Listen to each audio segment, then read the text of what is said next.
चलेगी नहीं चलेगी नहीं चलेगी नहीं चलेगी नहीं चलेगी नहीं चलेगी नहीं चलेगी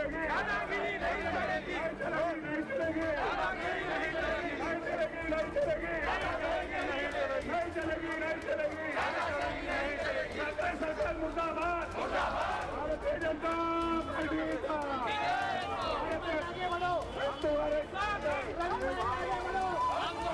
नमस्कार, प्रथम नाम में आपका स्वागत है। मैं हूं सिंह और आज हम मौजूद हैं भाईंदर वेस्ट में, जहां पे मराठा आरक्षण के लिए भाजपा कार्यकर्ताओं ने चक्का जाम का एक मुद्दा रखा है। सर, ये किस मुद्दे पे आरक्षण रखा गया है? आज भारतीय जनता पार्टी महाराष्ट्र प्रदेशाकडून आदेश आहे, महाराष्ट्रामध्ये ओबीसीचं आरक्षण आधी जे 52% होतं, स्थानिक स्वराज्य संस्थांमध्ये ज्या निवडणुका होत होत्या त्या 52% आरक्षणच्या आधारावर होत होत्या। महाराष्ट्र सरकारने सुप्रीम कोर्टामध्ये योग्यरित्या योग्य वेळी ती बाजू मांडायला पाहिजे होती। महाराष्ट्र सरकारच्या चुकीमुळे त्यांनी बाजू नीट न मांडल्यामुळे सुप्रीम कोर्टाने ते आरक्षण रद्द केलं। सुप्रीम कोर्टाने आरक्षण रद्द केल्यामुळे ज्या ओबीसीच्या आरक्षणाच्या आधारावर झालेली इलेक्शन होती तीही रद्द झाली। त्या इलेक्शनमध्ये मग पार्टी कोणतीही असू दे, पक्ष कोणताही असू दे, त्या आरक्षणाच्या नावाखाली जे निवडून आलेले जनप्रतिनिधी होते त्यांचं ते निवडणूक सदस्यत्व रद्द झालं।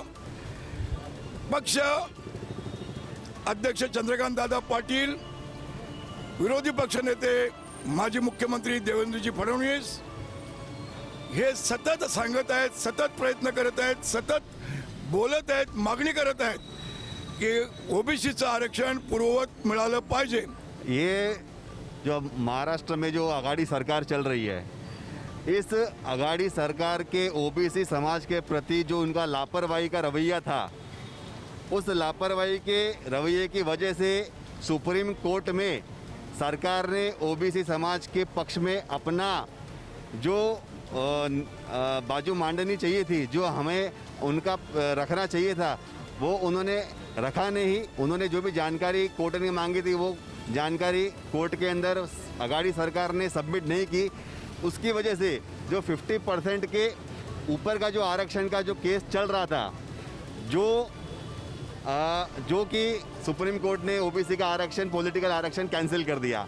आपको बताना चाहूँगा कि जब भारतीय जनता पार्टी की सरकार थी, उस सरकार में यही केस हाई कोर्ट में दाखिल हुआ था और उस हाई कोर्ट के अंदर हमारे देवेंद्र जी फडणवीस साहब थे, उनके नेतृत्व में हमारी सरकार ने इस तरीके से समाज की ओबीसी की जो हमारे ओबीसी समाज की जो उन्होंने बाजू रखी थी, उसकी वजह से हाई कोर्ट के अंदर ओबीसी समाज के प्रति जो आरक्षण था वो कायम रहा।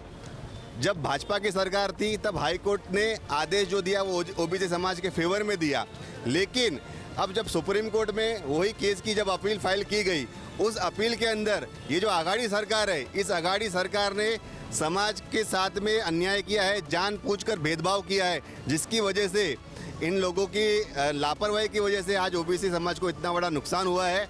और इसका हम भारतीय जनता पार्टी की तरफ से तीव्र निषेध कर रहे हैं। देवेंद्र फडणवीस जी और चंद्रकांत दादा पाटिल जी ने हमें आदेश दिया था कि समाज के लिए हमें रास्ते पे उतरना है और हमें रास्ता रोको आंदोलन करना है और इस प्रक्रिया का पूरा हमें निषेध करना है। और साथ में जो कास्ट सेंसस की जो बात कही थी हाई कोर्ट ने कि कास्ट सेंसस किया जाए, कास्ट सेंसस के बाद में ये हमें बताना था कि कितने कास्ट वाइज कौन कौन से विभाग के अंदर जनसंख्या है लोगों की, उसके आधार पे अगर इन लोगों ने प्रॉपर से कमेटी बना के सारा डेटा अगर कोर्ट में जमा कर दिया होता तो आज ये आरक्षण रद्द नहीं हुआ होता।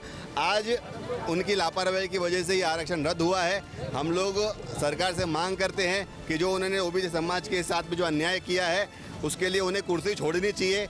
इसके लिए ठाकरे सरकार जिम्मेदार है और हम ओबीसी समाज के साथ में है और जब तक ओबीसी समाज को आरक्षण नहीं मिलेगा हमारा ये संघर्ष जारी रहेगा।